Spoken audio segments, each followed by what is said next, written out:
Great Awakening all about? Remember, the First Great Awakening came with the Enlightenment and ideology of questioning the authority of the minister and why God only talked to him. Who gave him the power? The Second Great Awakening comes after the Revolution and uses the ideology of equality and choice, these ideologies of a Republican culture. Evangelical Christianity is based on the four evangels: Matthew, Mark, Luke, and John, the guys that wrote the Gospels in the Bible. The idea of spreading God's word to everyone. Salvation is demonstrated through these conversion experiences. They are emotional. Often people would fall on the ground, writhe around, speak in tongues, or dance around wildly. Traditional Calvinists thought this was appalling. Remember, they go back to the Puritan ideology that God chooses who is saved and who is not. Evangelical ministers hope to create a heaven on earth as people would choose to do good works for others and choose to be moral. They would choose heaven. They wanted Christ to return to rule over an earthly paradise for 1,000 years, just as the Bible promises in end times, and they believed that Americans were chosen to lead the way. We're going to talk about two of the most significant leaders of the Second Great Awakening now, Lyman Beecher and Charles Grandison Finney. Lyman Beecher was a leading revivalist and a social reformer. He was popular for his idea of the benevolent empire and gave religion a voluntary stamp. Remember, prior to this, churches were supported by state taxes, and then that ended not long after the Revolution, and now churches needed to be supported by their parishioners. Beecher was ordained as a Presbyterian minister in 1799, and part of his religious beliefs included the fact that the human being is deeply sinful, but if they listened, if they followed, and were able to accept God's grace, they could be forgiven. They had choice. Beecher moved his family to Cincinnati. He moved them westward as he saw the West had so much promise. The United States had so much promise. So much so that he states that the United States is uniquely blessed by divine purpose and endowed with a special destiny. And listen to this quote from one of his more famous speeches or sermons. He says, "Look now at the history of our fathers, and behold what God hath wrought. A powerful nation in all full enjoyment of civil and religious liberty, where all the energies of men find scope and excitement on purpose to show the world by experiment of what man is capable." While living in Cincinnati, Beecher became the president of Lane Theological Seminary. And part of this is he's pushing forth the idea of voluntary organizations that are dedicated to social reform and the spread of Christianity. A few of these organizations that Beecher was involved in would be the American Bible Society, the American Educational Society, the American Sunday School Union, the American Tract Society, and the American Society for the Promotion of Temperance. Beecher believed that denominations should forego their differences and come together to help reform the nation. One of his quotes here: "With trumpet tongue, the providence of God is calling upon Christians of every denomination to cease from their limited views and selfish ends and to unite in the conflict which is to achieve the subjugation of the world to Christ." Beecher is very pragmatic. He gained early fame when he preached a sermon titled "The Remedy for Dueling" after the duel between Aaron Burr and Alexander Hamilton. And it was because of this sermon that a small revival broke out in the United States.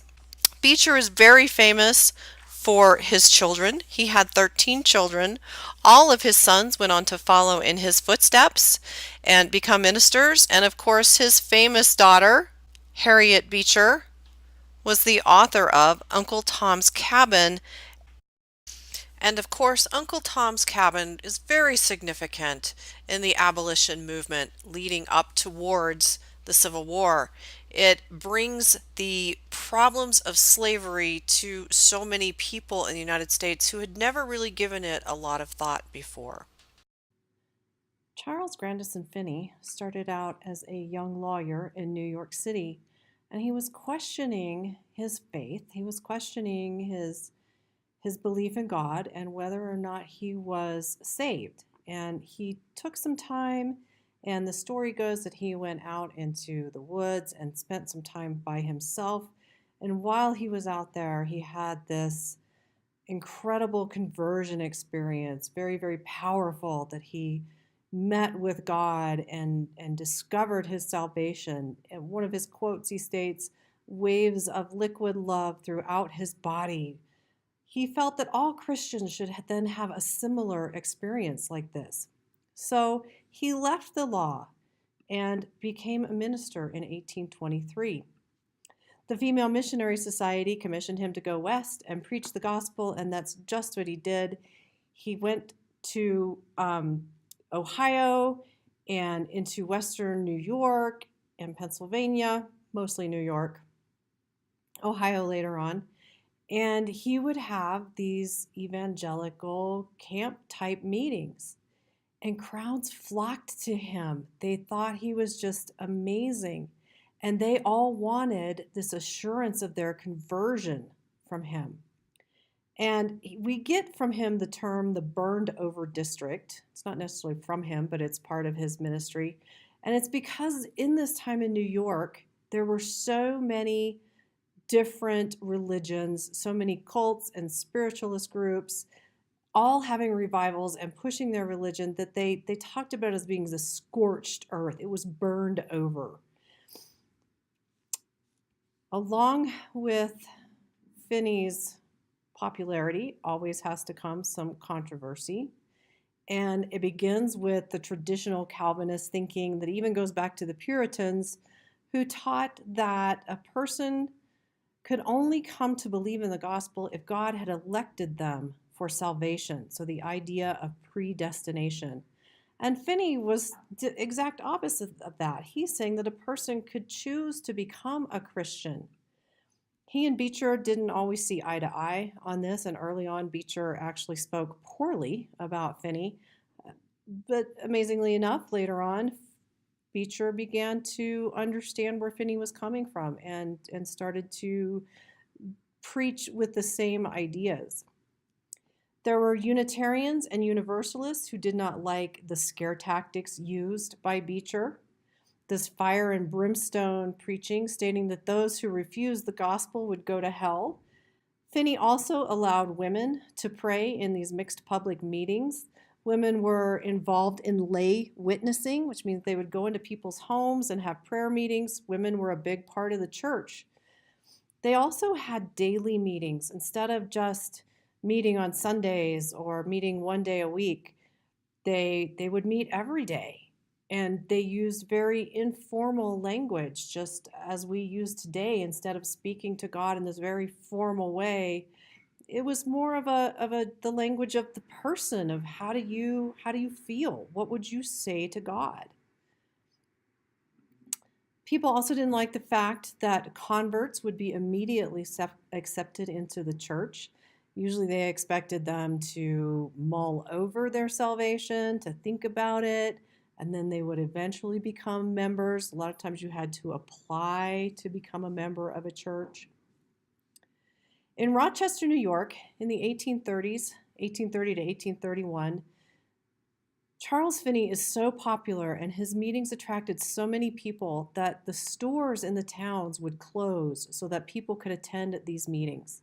These meetings attracted all people from all walks of life: the poor, the laborers, the merchants, the ultra wealthy, black, white, did not matter. They all strongly believed in what Finney had to say. Finney was also very important in the idea of the free church movement.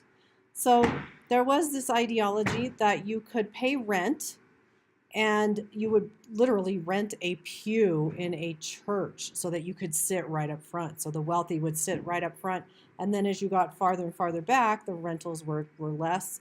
And So Finney is just saying no, this is wrong, and he wants to open up the church to anyone who wanted to enter the church, and they could sit anywhere. Finney is looked upon as being the father of revivalism, and he paved the way for many of the ministers we know today. Um, Dwight Moody and the recent late Billy Graham, amazing ministers who had a huge effect on the people of America. All right, we're going to make a web about the Second Great Awakening, looking at causes and effects. What went into the Second Great Awakening and what came out of it. This is very important to understand in AP US history, and you can almost always expect to see possibly a short answer. Maybe it could be part of a DBQ, but you need to understand cause and effect. I'm going to be zooming in and zooming out to make things work and help you guys see this better. So right in the center of your page, you're going to want to put the Second Great Awakening. And then way up in the left corner here, I'll zoom way in, we're going to talk about the market revolution. Maybe. If my pen will write, there we go. Market revolution.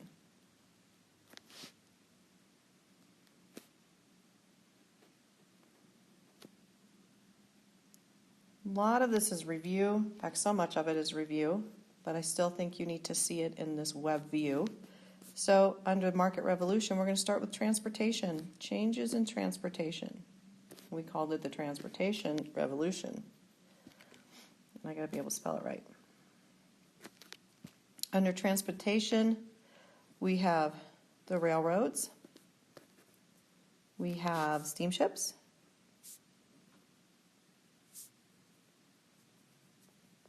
And canals. Probably the most important one, or the one that we talked about, was the Erie Canal, but there were so many more. We also have wage earners. Remember, this is a new idea, thanks to the Industrial Revolution and the growth of factories. Prior to this, people worked for themselves and they were paid directly by the purchaser. Now you have people who are working in factories and may never see the finished product, and they are simply paid by their employers. So we have this group of people that are working for the man.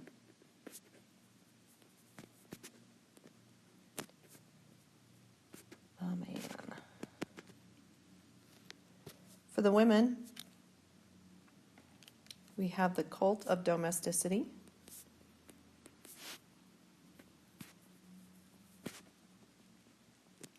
This is part of this Republican culture that came about. And this made women very important, as they are now the keeper of the family.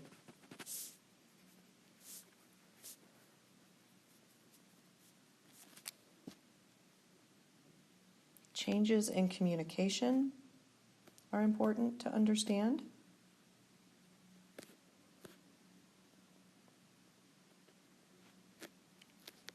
Because prior to this time period, you would have written a letter to whoever you were doing business with, and it might have been hand-delivered, but that letter would have gone by what we would refer to today as snail mail, or, like I said, you would have worked one-on-one with the person. You were closer to them. With the advent of the telegraph, you're doing business with people miles and miles away from you, and this leads to a problem of trust. You may never see the person you're doing business with. How do you trust them? How do you know that they're going to be a good business partner? Well, you want them to be a strong Christian. You want them to be trustworthy and have those morals. The final thing under the market revolution is going to be urbanization. And these are the growth of the city based on immigration and people coming to the cities to work in the factories. Okay, underneath all of this, so wait, let me zoom back out, sorry. So the market revolution, all of these things go towards the Second Great Awakening. Those are some causes, okay? You also have some social things going on. So social issues.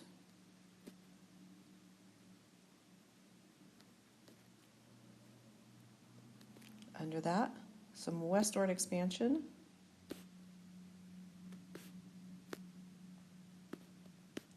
Remember, the country is growing. Lewis and Clark have gone west. They have discovered how far it is to the Pacific Ocean, what's out there. So the idea of the rugged individual here.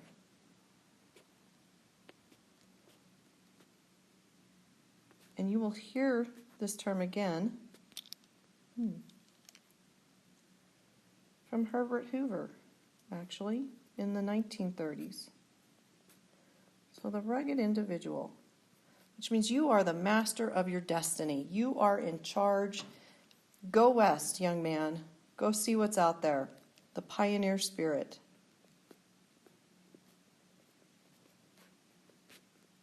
These brave souls that are going to move westward to settle this wild country that has, like I said, it's been traveled through. Lewis and Clark were there, but there's so much of it. This is such a huge, vast open space. Pioneer spirit. Another social issue would be the expansion of democracy. So I'm going to write expanding democracy.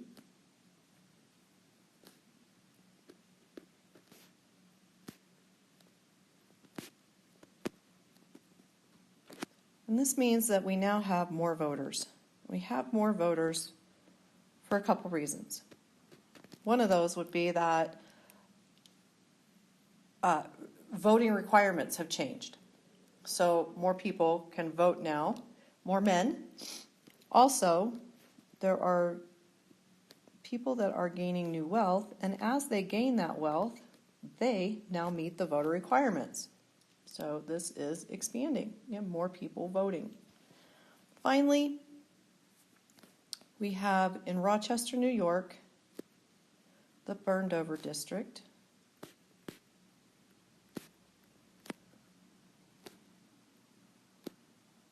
And this is this area where so many of these revivals started.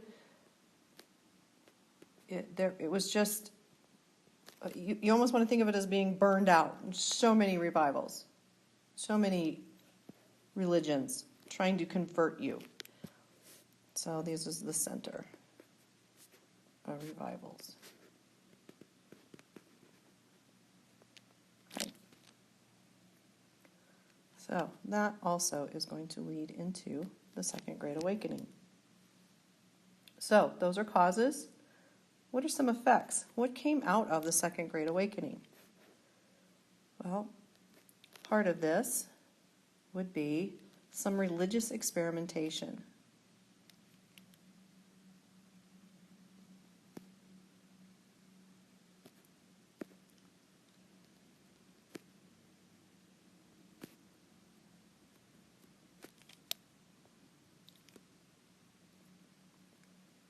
Religious experimentation. These are going to be some new groups, new religious groups that are creating not just a new religion, but they are creating societies, communities. First one of these I want to talk about are the Shakers. Shakers got their name because they were known to shake and have these religious conversions where they were shaking and quaking and falling on the ground. So they were thusly named, aptly named, the Shakers. They are famous for their separation, not famous, known for separation of the sexes. Which is interesting when most of these groups are giving women more rights. The Shakers are saying, no, we have to keep both groups apart. They're not necessarily targeting the women, but you definitely have to keep them apart. So they don't believe in marriage. In fact, they practice celibacy. Makes it really, really hard to have a religious community if you're not procreating? How do you expand your religion? How do you keep it going? Well, surprisingly enough, the religion did not last very long. It actually died out. But in order to keep their religion going, they would adopt children, and they would obviously bring other people into the religion. You could convert into the religion as an adult. So they made money, or they supported themselves by making furniture. And you might have heard of Shaker-style furniture before. Pretty common. The next group would be the Oneida community, not the Native American group.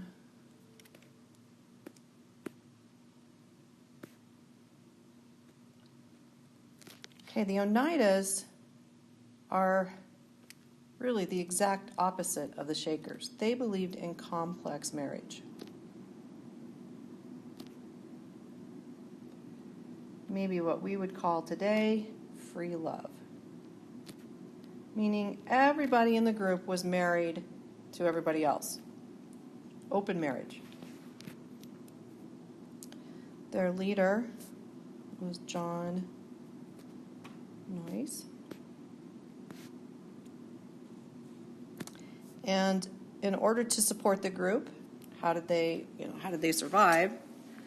Just like the Shakers are making furniture, the Oneida group, they're silversmiths. They make silverware.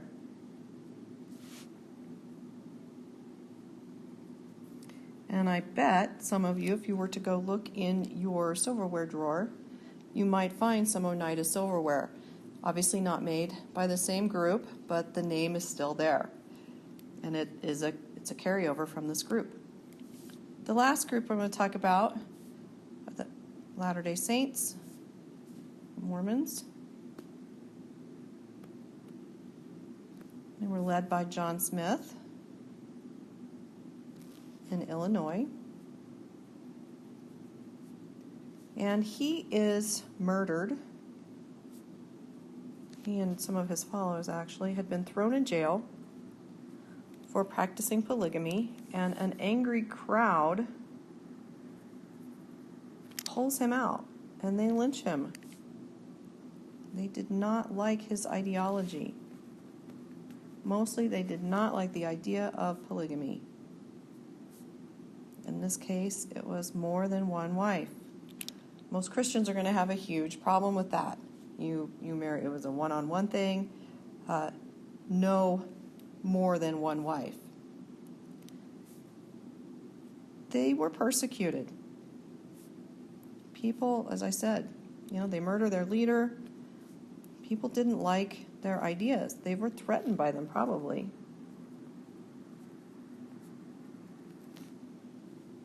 Eventually, they're going to leave Illinois and they are going to move west into what at the time was Mexican territory, eventually is Utah. They want to create their own, they got this land from Mexico, and so they were separate. They were separate from the United States at the time. So until Utah becomes a territory, they have almost their own country. You could think of it that way. And they're led by Brigham Young at this time.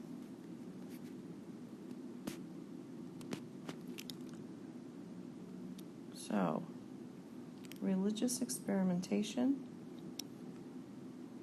is one of the effects. Okay, another one are going to be some reform movements.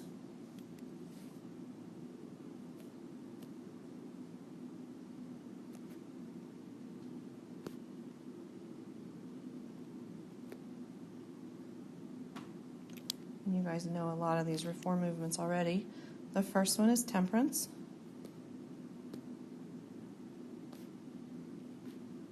Which literally means let's control your alcohol intake. So we're going to limit the consumption of alcohol.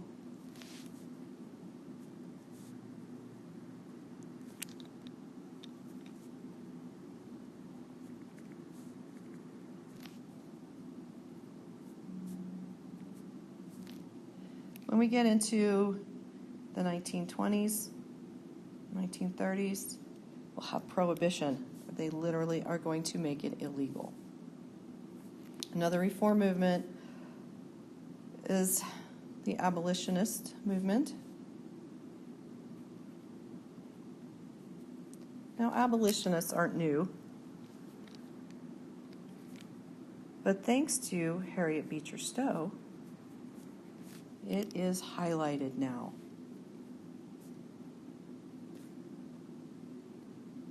Harriet is Lyman Beecher's daughter.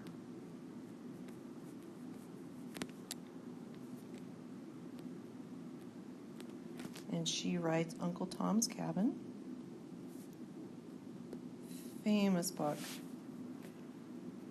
And Uncle Tom's Cabin becomes a bestseller of the day, and people who had not been aware of the problems of slavery prior to this time, after reading the novel, become very much aware of it.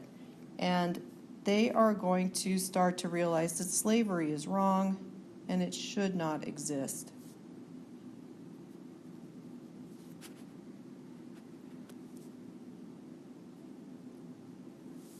It is a perversion of God's word.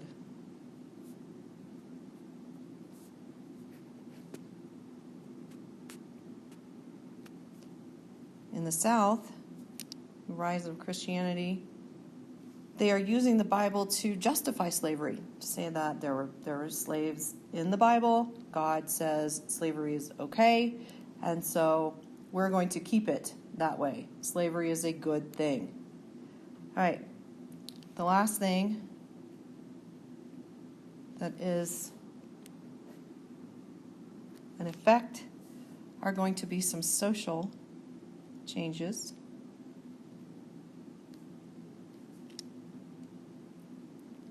One of those is prison reform. And along with prison reform comes the insane asylum reform also.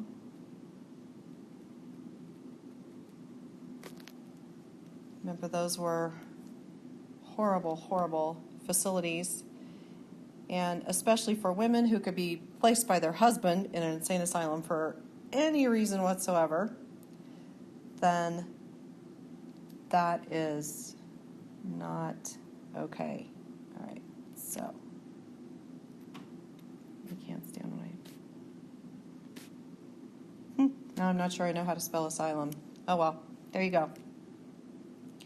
Okay, education reform. I cannot spell today.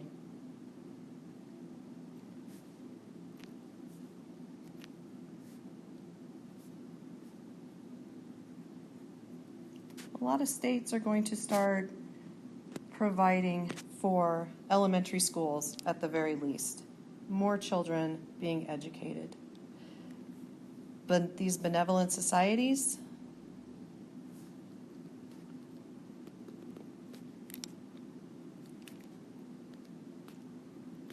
that allow so many women to get out and work within the community,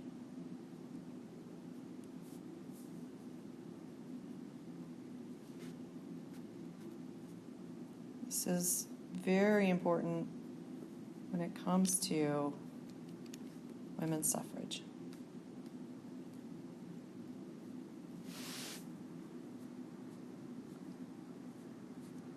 Thanks to the Second Great Awakening and ministers seeing that women could be part of prayer groups and work within society, we have the growth of more women's suffrage, right? So there you go. We have some causes and we have some effects. All right? So that's how your page should look.